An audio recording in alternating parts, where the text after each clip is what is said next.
En la vastedad del cosmos, donde el silencio de las estrellas parece guardar los secretos más profundos de la existencia, una presencia observaba con atención un pequeño orbe azulado suspendido en el vacío.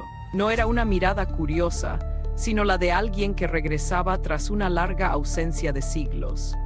Aquella conciencia, que alguna vez caminó sobre el polvo de la tierra, había permanecido alejada del ciclo de nacimientos y muertes humanas desde finales del siglo IX, habitando esferas que la percepción común apenas puede imaginar. Sin embargo, en el año 1978 del calendario terrestre, el flujo de los acontecimientos cósmicos dictó un reencuentro ineludible. Una nave de dimensiones colosales, una verdadera ciudad de luz y tecnología que trascendía la comprensión material, se estacionó en una posición estratégica cerca del planeta. Desde ese mirador privilegiado, un equipo de observadores celestiales comenzó a escudriñar la superficie, no con instrumentos de guerra, sino con una sensibilidad capaz de medir las vibraciones del espíritu humano. El ambiente en la nave era de una solemnidad vibrante, una mezcla de anticipación y profunda responsabilidad,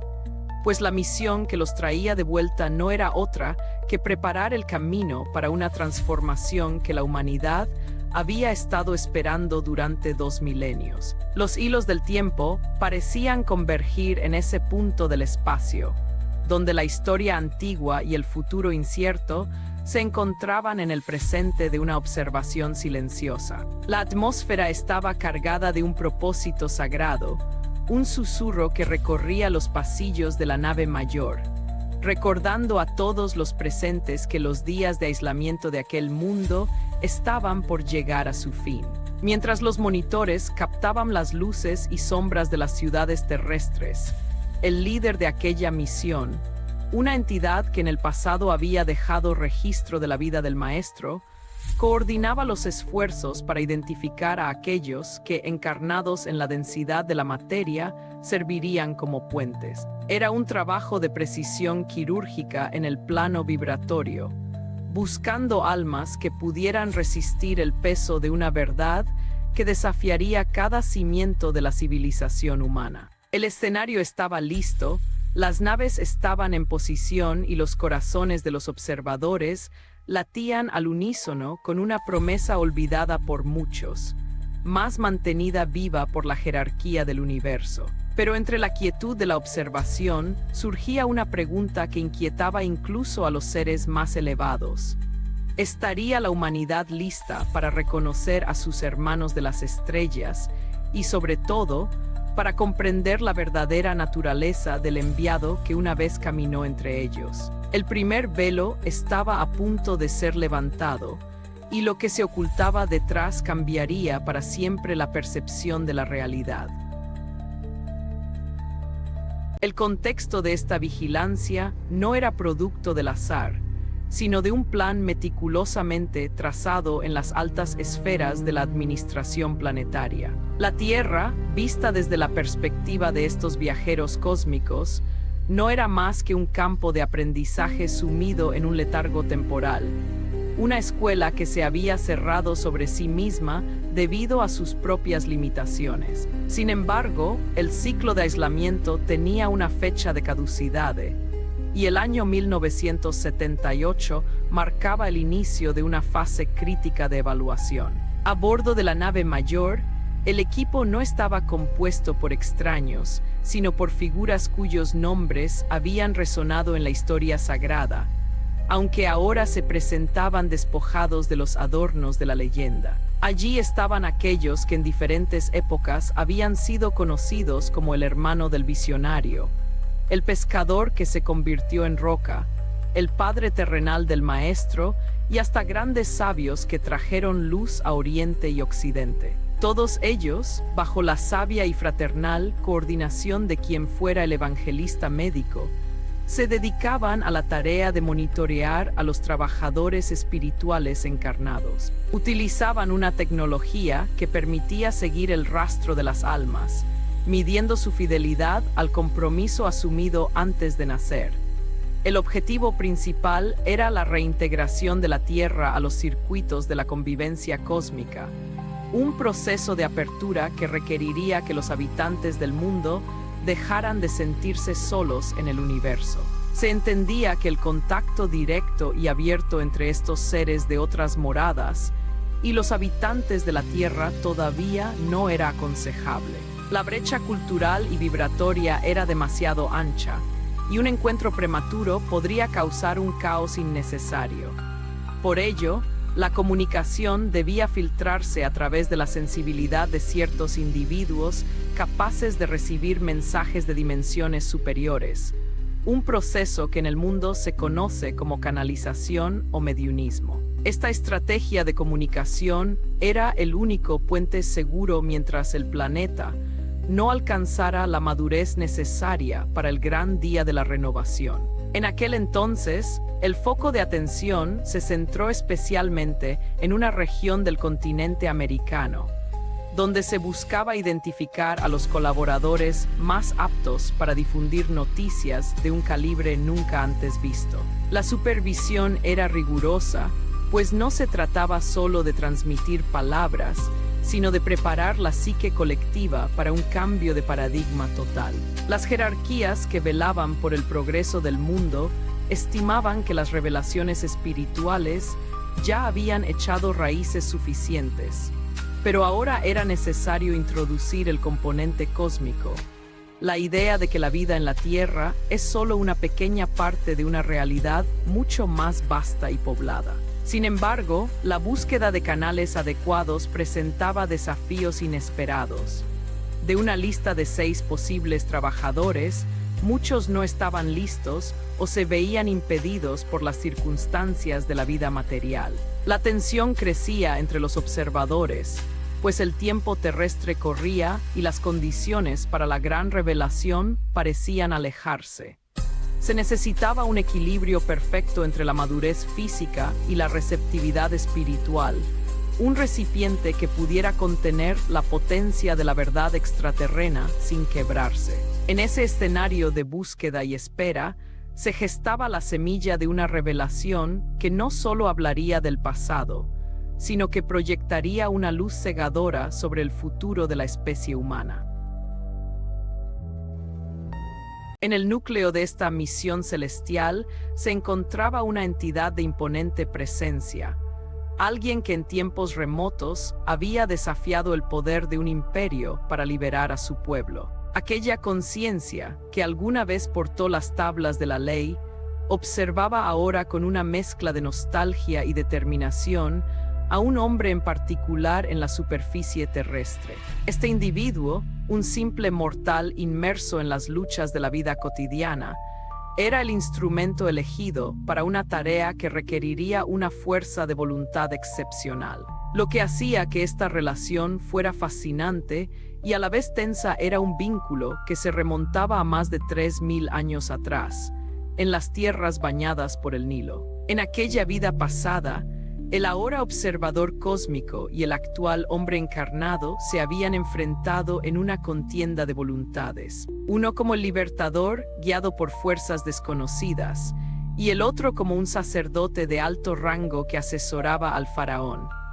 Aquel enfrentamiento del pasado había dejado una huella vibratoria, una falta de empatía que el tiempo y las múltiples encarnaciones habían tenido que pulir.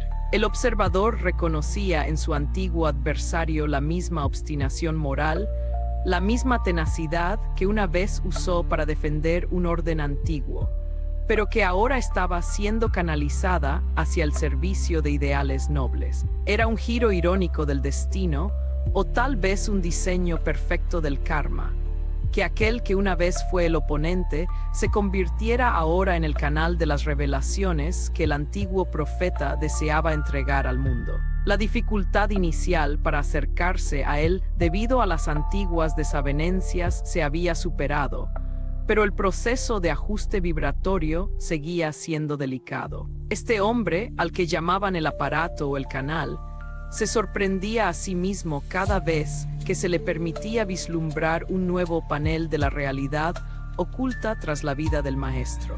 La misión de estos seres no era simplemente histórica. Era un intento de rectificar las comprensiones erróneas que las generaciones posteriores habían construido sobre la figura del enviado celestial. Existían aspectos de la vida de aquel maestro que urgían ser analizados, no desde la fe ciega, sino desde la comprensión de las leyes cósmicas. El conflicto central no residía solo en la comunicación entre humanos y extraterrenos, sino en la lucha interna de la humanidad por aceptar que su mayor referente espiritual era, en realidad, una autoridad de alcance galáctico que se sometió a las limitaciones de la carne por puro amor. El relato que comenzaba a gestarse buscaba descifrar las decisiones del maestro, especialmente aquellas tomadas tras un encuentro trascendental en la cima de una montaña, donde su naturaleza divina brilló con tal intensidad que sus discípulos apenas pudieron soportarlo. Aquella conversación en las alturas, sostenida con seres de otros mundos, fue el punto de inflexión que determinó el curso de los últimos 2000 años. Ahora, a través de este canal imperfecto pero obstinado, se pretendía revelar lo que realmente se discutió en ese momento y cómo esas decisiones moldearon el destino de la Tierra. El primer paso hacia esta revelación fue un sutil ajuste en la vida del hombre encarnado, un despertar de memorias dormidas que lo prepararía para la angustiante pero gloriosa tarea de registrar la verdad del cosmos. A medida que el año 1986 se aproximaba, la presión sobre el equipo de observadores y su canal terrestre aumentaba. No se trataba de una simple transmisión de datos, sino de una intervención estratégica en la conciencia colectiva. La revelación de que el maestro no solo era un líder espiritual, sino un representante de una confederación cósmica, era una píldora difícil de tragar para una humanidad aferrada a sus dogmas y cultos. Los observadores notaban con preocupación cómo el apego a las formas externas y al ritualismo amenazaba con distorsionar la función real de las verdades que ya habían sido sembradas. Era necesario un enfoque nuevo, uno que presentara la realidad extraterrena no como una invasión o un mito, sino como el contexto mayor que envuelve la vida en la Tierra. El impulso por divulgar estas materias fue redimensionado cuando se vio que otros colaboradores no habían podido llevar adelante el mensaje con los colores y matices que la estrategia celestial requería. El riesgo era alto. Si el mensaje se presentaba de forma errónea, podría ser descartado como una fantasía más de la ciencia ficción o un delirio místico. El canal elegido debía ser envuelto adecuadamente por los trabajadores de la espiritualidad terrestre para asegurar que el proceso de escritura comenzara en el momento exacto, en que las condiciones planetarias fueran propicias. En 1990, el equipo regresó con un objetivo ineludible: iniciar el registro de los eventos que precederían el regreso del maestro y la consecuente reintegración cósmica. La tensión narrativa se centraba ahora en la figura del propio maestro durante sus últimos días en la carne. El observador cósmico, aquel que una vez fue Moisés, comenzó a desvelar episodios que los evangelios tradicionales habían simplificado o malinterpretado. Se hacía énfasis en dos eventos cruciales que ocurrieron poco antes del final, los cuales fueron consecuencia directa de la conversación que el maestro tuvo con sus asesores celestiales durante su transfiguración. El primero de estos momentos ocurrió tras su entrada en Jerusalén, un episodio de aparente ira en el templo que ocultaba una realidad vibratoria aterradora. El maestro, consciente de las intrigas que buscaban detener su misión, dejó fluir un conjunto de fuerzas que parecían escapar al control de la lógica humana. No fue un simple arranque de indignación, sino una explosión energética de tal magnitud que alteró el entorno físico y espiritual. Aquel evento elevó las apuestas para todos los involucrados. Los observadores en sus naves miraban con asombro cómo el maestro, en su condición humana, manejaba un potencial capaz de provocar tempestades y desplazamientos de aire con solo expresar su voluntad. El conflicto ya no era solo entre un reformador y las autoridades religiosas de su tiempo, sino entre una potencia celestial y la baja densidad de un mundo que se negaba a cambiar. Cada paso que el maestro daba hacia su destino final era seguido con un aliento contenido desde las estrellas, sabiendo que las decisiones que tomara en esos momentos críticos resonarían por los siglos de los siglos, afectando no solo a la Tierra, sino al equilibrio de toda esa región del universo.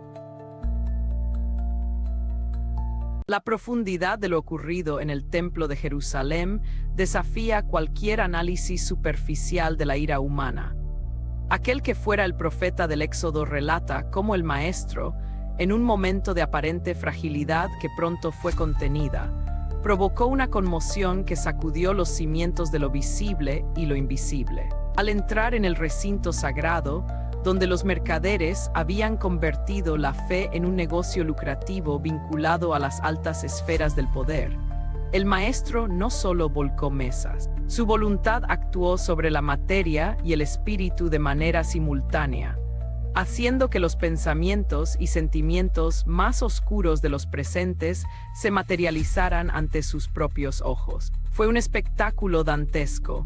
Espíritus perturbados, cargados con las llagas de su propia degradación moral, se hicieron visibles, causando un pánico indescriptible tanto entre los vivos como entre aquellos que habitaban el umbral. Ondas de choque violentas recorrieron el aire, destruyendo parte de la infraestructura y provocando que los animales, sintiendo la carga energética descomunal, huyeran en estampida, sembrando el caos en los alrededores. Desde las naves, los observadores vigilaban con inquietud, temiendo que la naturaleza humana del maestro hubiera sido superada por la potencia de su ser celestial. Sin embargo, una comunicación mental del propio maestro los tranquilizó. Todo estaba bajo su control.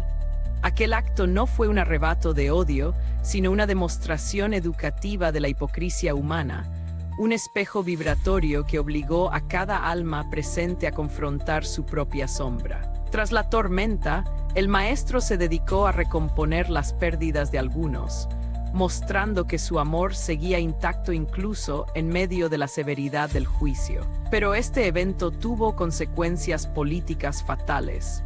Fue el detonante final para que los poderosos decidieran que el problema que representaba aquel hombre debía ser resuelto de manera definitiva. La narración se detiene en este punto para reflexionar sobre la paradoja de la presencia del maestro en la tierra. Si él ya sabía que no podía añadir nada más a sus enseñanzas, si veía que ni siquiera sus amigos más íntimos comprendían la magnitud de su mensaje, si su muerte ya estaba decidida por los poderes del mundo y él se negaba a usar sus poderes celestiales para defenderse, ¿por qué quedarse? ¿Para qué prolongar una estancia que parecía no servir ya a su estrategia de ayuda? Esta es la pregunta que atormenta el raciocinio humano y que los observadores cósmicos tratan de desentrañar.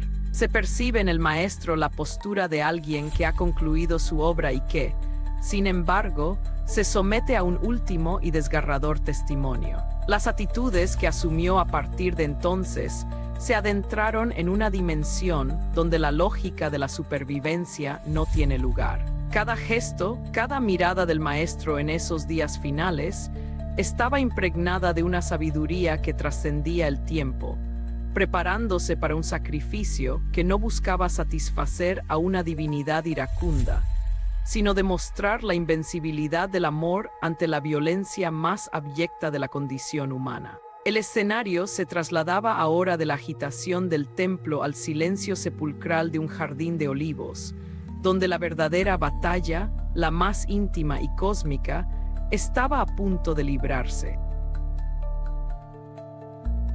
El relato nos lleva ahora a una complicación que roza el límite de la resistencia espiritual, la noche en que el maestro se enfrentó a su propia agonía en el jardín.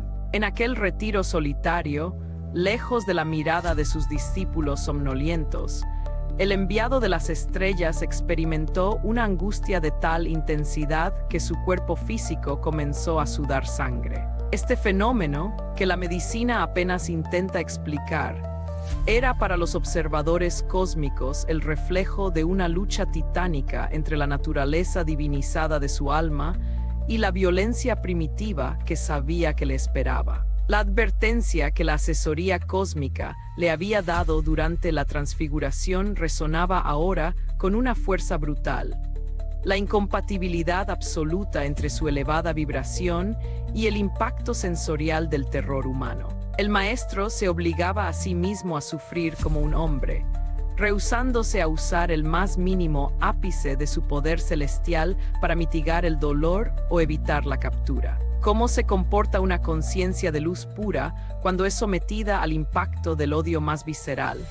La cuestión que los observadores no terminan de comprender y que sigue siendo objeto de estudio en los anales de la espiritualidad universal, es la capacidad del maestro para mantener una neutralidad amorosa absoluta en medio del tormento. Generalmente, los registros muestran seres que perdonan después de que el dolor ha cesado, pero el maestro estaba logrando algo inédito: perdonar durante el acto mismo de la agresión, antes incluso de que el clavo atravesara la carne. No había en él ni una sola fibra de resentimiento, ni una pizca de negatividad hacia sus verdugos. Este hecho dejaba perplejas a las jerarquías que acompañan el proceso evolutivo del universo. La pregunta que permanece abierta es si realmente fue necesario que él perdonara, o si su amor era tan vasto que el concepto mismo de perdón era insuficiente para describir su estado de gracia. Aquella noche, el sudor de sangre marcaba el punto de no retorno. El maestro estaba decidiendo, segundo a segundo, no huir, no defenderse, no juzgar. Era un Dios que se dejaba encadenar por sus propias creaciones para mostrarles que el espíritu es invulnerable a la infamia humana. La tensión en la nave mayor era máxima. Los seres que jamás habían pisado la tierra observaban, con un asombro que rayaba en la devoción, la fortaleza de aquel que llamaban hermano mayor. Mientras tanto, en las sombras del jardín, el traidor se acercaba, guiado por un libre albedrío que el maestro respetaba profundamente.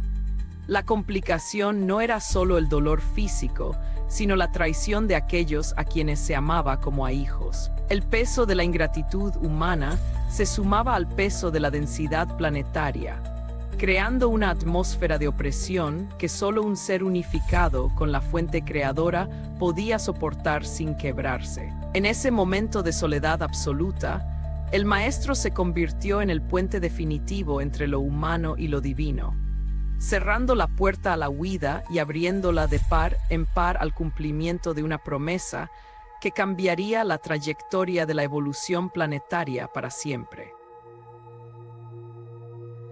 La intensidad del drama se acelera cuando el foco se desplaza hacia la última cena, un evento cargado de simbolismo y decisiones irreversibles. El cronista celestial recuerda cómo el maestro, con una calma que contrastaba con la tormenta que se avecinaba, anunció a sus compañeros que sería traído por uno de ellos. En un gesto de una autoridad casi incomprensible, se dirigió a quien planeaba la entrega y le instó a actuar con rapidez.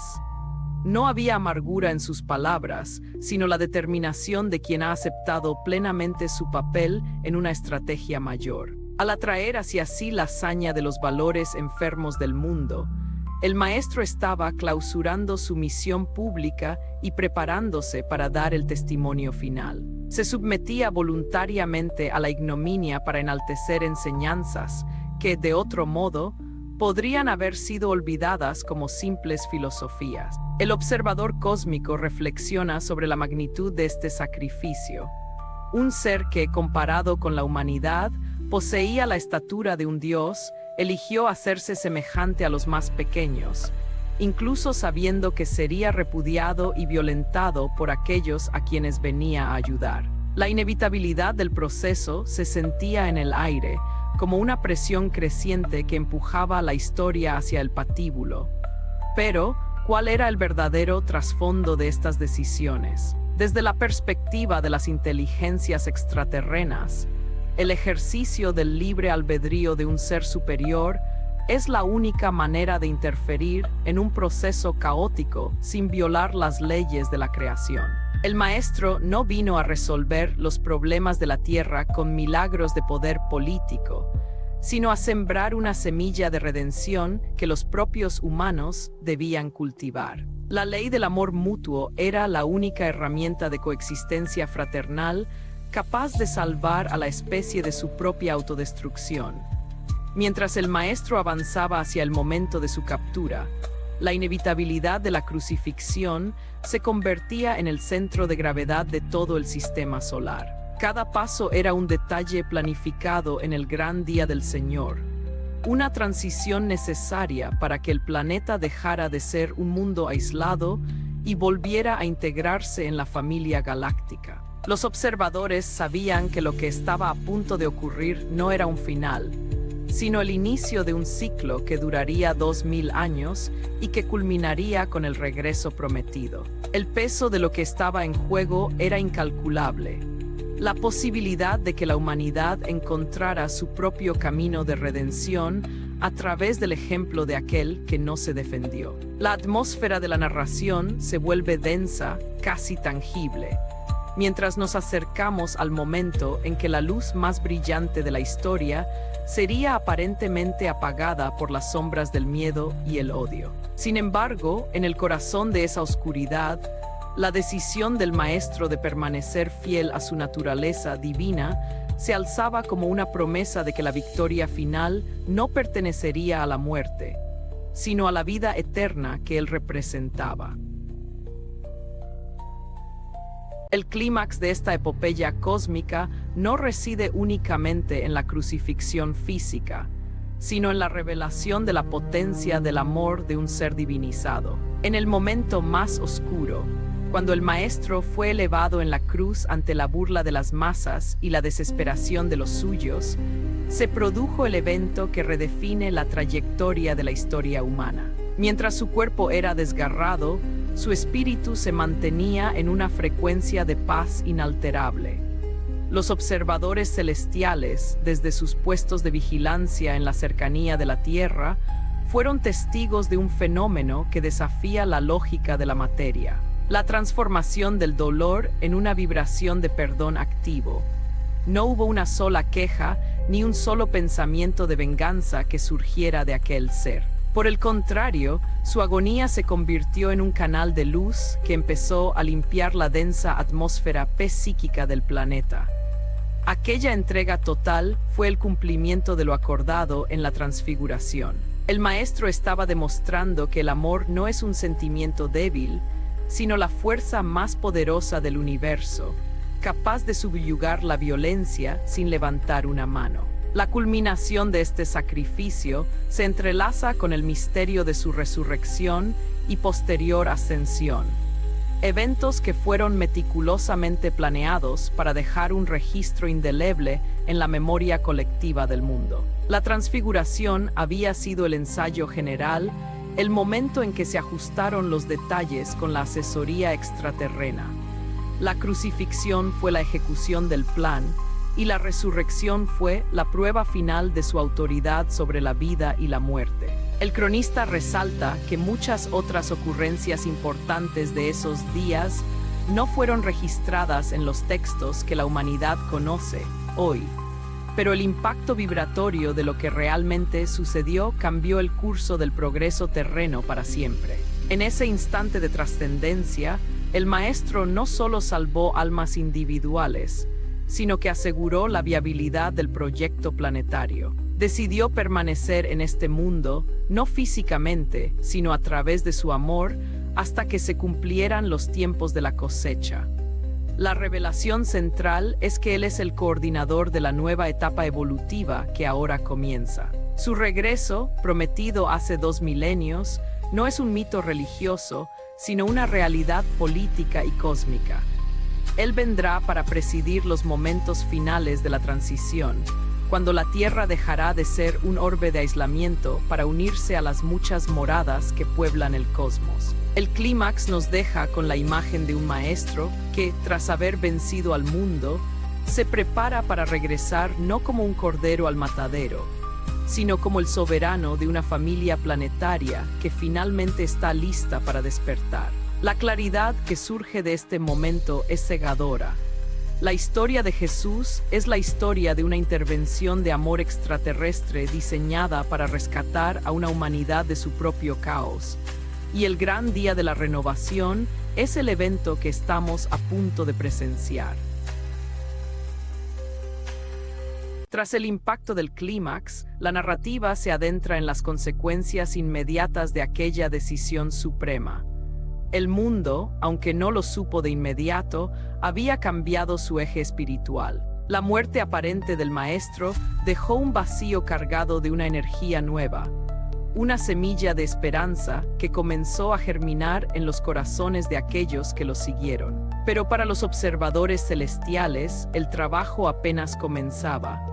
La ascensión no fue una partida definitiva, sino un cambio de base de operaciones. El maestro, ahora reintegrado a su plenitud cósmica, comenzó a coordinar desde las esferas superiores el largo proceso de 2000 años que llevaría a la humanidad hacia su madurez. Las consecuencias de su paso por la Tierra fueron profundas. Se estableció una nueva ley de convivencia, la única que podría garantizar la paz en un universo habitado por una diversidad infinita de seres. Sin embargo, el costo fue alto. El cronista reflexiona sobre cómo la figura de Jesús fue distorsionada, cómo su mensaje fue envuelto en capas de ritualismo y dogmatismo que a menudo ocultaban la esencia de su misión cósmica. El sentimiento de angustia que el maestro experimentó en el jardín dejó una huella en los registros espirituales del planeta, una advertencia sobre la resistencia que el ego humano ofrece a la luz. Pero la consecuencia más importante fue la promesa de su regreso, una ancla de seguridad lanzada hacia el futuro. El proceso de separación del trigo y la cizaña no es un acto de castigo, sino una necesidad evolutiva guiada por la justicia y el amor. Aquellos que se niegan a aprender la ley del amor fraternal simplemente no podrán sostener la nueva frecuencia vibratoria de la Tierra y deberán continuar su aprendizaje en mundos más acordes a su estado de conciencia. El intervalo entre la ascensión y los tiempos actuales se siente como un suspiro en la escala cósmica, pero para los humanos ha sido un largo camino de pruebas y errores. El espacio de silencio que sigue al sacrificio del maestro es necesario para que el peso de los eventos se asiente y para que la humanidad, por su propio libre albedrío, elija el camino que desea seguir. La calma que precede a la gran renovación actual es una oportunidad para la reflexión profunda.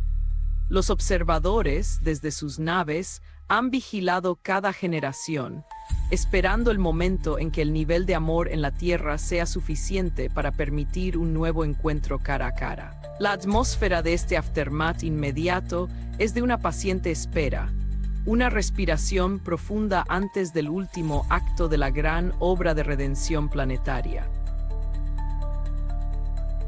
La resolución de esta larga historia de 2000 años se manifiesta ahora en el presente que habitamos. Las consecuencias profundas del testimonio del maestro se están volviendo tangibles a medida que el planeta se acerca a su hora de transmutación. La transformación interna que él buscaba provocar en cada ser humano está llegando a un punto de masa crítica. Ya no es posible ignorar que la Tierra es parte de un ecosistema mucho más grande, un vecindario galáctico que observa con amor y preocupación nuestros pasos finales en este ciclo de aislamiento. La resolución no es un final catastrófico, sino una graduación. El cronista nos explica que el objetivo de toda la obra de Jesús fue preparar a la humanidad para este momento, el de la reintegración cósmica. Los seres que antes llamábamos ángeles ahora se revelan como nuestros hermanos mayores de otras estrellas, colaboradores en una misión de rescate y elevación que nunca se detuvo. El lesson central que emerge de todo este proceso es que la evolución no es solo tecnológica o intelectual, sino fundamentalmente moral y amorosa. La capacidad de amar al prójimo, incluso a aquel que nos agrede, es la clave de acceso a las sociedades avanzadas del cosmos. La transformación externa de la Tierra, con sus cambios geofísicos y sociales, es solo el reflejo del cambio interno que debe ocurrir en cada alma. El proceso de reintegración ya ha comenzado de manera sutil, a través de aquellos que están recibiendo las nuevas informaciones y actuando como puentes de luz. La transición hacia el cierre de esta etapa es natural y necesaria. El viejo mundo de dolor y aislamiento debe dar paso a una nueva era donde la convivencia fraternal sea la norma. El maestro, como la autoridad celeste que es, coordina personalmente estos momentos finales, asegurando que cada alma reciba la oportunidad de alinearse con la nueva frecuencia. La resolución de la narrativa nos ofrece una sensación de orden y propósito. Nada de lo que ocurrió fue en vano. Cada gota de sudor, cada clavo y cada palabra del maestro fueron inversiones en el futuro de la Tierra. El cierre de este ciclo es, en realidad, la apertura de una puerta hacia un universo infinito de posibilidades, donde la humanidad finalmente ocupará su lugar legítimo entre las familias estelares. La transición se siente ahora no como una amenaza, sino como el cumplimiento de un destino glorioso que ha sido largamente esperado por todos los que aman la luz. Al sintetizar los hilos de esta narrativa, emerge un tapiz de significado que trasciende la historia religiosa convencional. La travesía del Maestro en la Tierra fue una operación de alta diplomacia cósmica, una intervención de amor puro diseñada para sembrar la ley de la fraternidad universal en un suelo particularmente difícil. El misterio de la transfiguración se revela como el momento de coordinación técnica entre el enviado y su equipo de apoyo extraterreno, asegurando que el mensaje de la vida eterna y la unidad cósmica quedara sellado con el testimonio final. La síntesis de este viaje nos muestra que el pasado, el presente y el futuro están íntimamente conectados por un único propósito: la redención de la familia humana. El significado profundo de la vida de Jesús reside en su capacidad para actuar como un semidios que se hizo hombre, un puente entre las estrellas y el barro. La reflexión final en tercera persona nos invita a considerar la importancia de la promesa de su retorno, no como un evento de juicio final terrorífico, sino como el regreso del hermano mayor para guiar a los suyos hacia un nuevo hogar espiritual. La Tierra está dejando de ser un mundo en cuarentena. El velo se está rasgando y la realidad cósmica está fluyendo a través de las grietas de nuestra antigua percepción. El conocimiento del mundo debe ahora integrar estas verdades: la existencia de otras moradas, la naturaleza extraterrena de las jerarquías espirituales y la inminencia de un contacto abierto.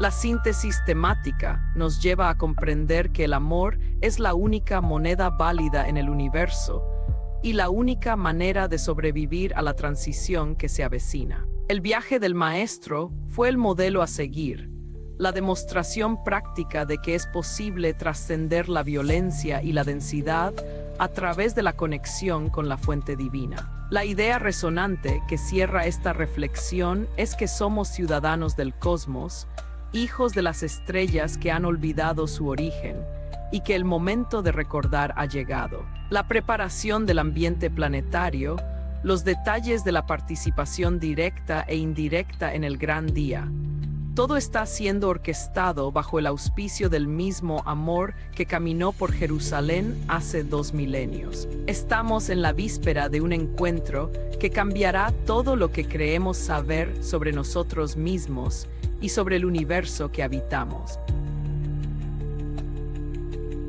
Finalmente, la narrativa nos ofrece una conclusión llena de esperanza y claridad.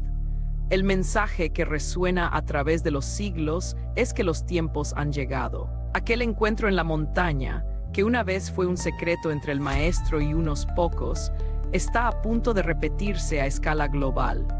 Pero esta vez, el encuentro no será solo entre unos pocos elegidos y seres de luz, sino entre toda una humanidad que ha aprendido a amar y sus hermanos de las estrellas. El cierre de esta reflexión nos recuerda que no es necesario buscar fenómenos externos espectaculares o transfiguraciones místicas para ser parte de este proceso. El requisito es mucho más sencillo y a la vez más profundo: dejar que el amor fluya. El amor es la verdadera tecnología de la ascensión, la única fuerza capaz de sintonizar nuestra frecuencia con la de los mundos superiores. El resumen de la esencia de este relato es que el maestro nunca nos dejó. Su presencia ha sido el motor silencioso del progreso humano y su regreso es la culminación lógica de su sacrificio. Hoy somos todos testigos y personajes de un nuevo conjunto de eventos promovidos por su voluntad de envolver a la Tierra con su ternura. La transición que enfrentamos es la oportunidad de dejar atrás el aislamiento y el dolor para abrazar nuestra herencia cósmica. El mensaje final es uno de paz y contemplación. El gran día del Señor no es un día de miedo, sino el día en que la familia se reúne. Al final de este recorrido, lo que queda es la certeza de que el amor es invencible y que el futuro de la Tierra está asegurado en las manos de aquel que dio todo por ella. Se nos invita a mirar hacia las estrellas no con temor, sino con el reconocimiento de que allí están nuestros hogares y nuestros amigos, esperando que demos el paso definitivo hacia la fraternidad universal. La historia que comenzó con una luz cegadora en una montaña de Judea termina con una luz aún más brillante, que comienza a amanecer en el horizonte de nuestra conciencia colectiva. Es el momento de despertar, de amar y de prepararse para el reencuentro más importante de nuestra existencia. El Maestro está cerca y con él el inicio de nuestra verdadera vida como seres cósmicos.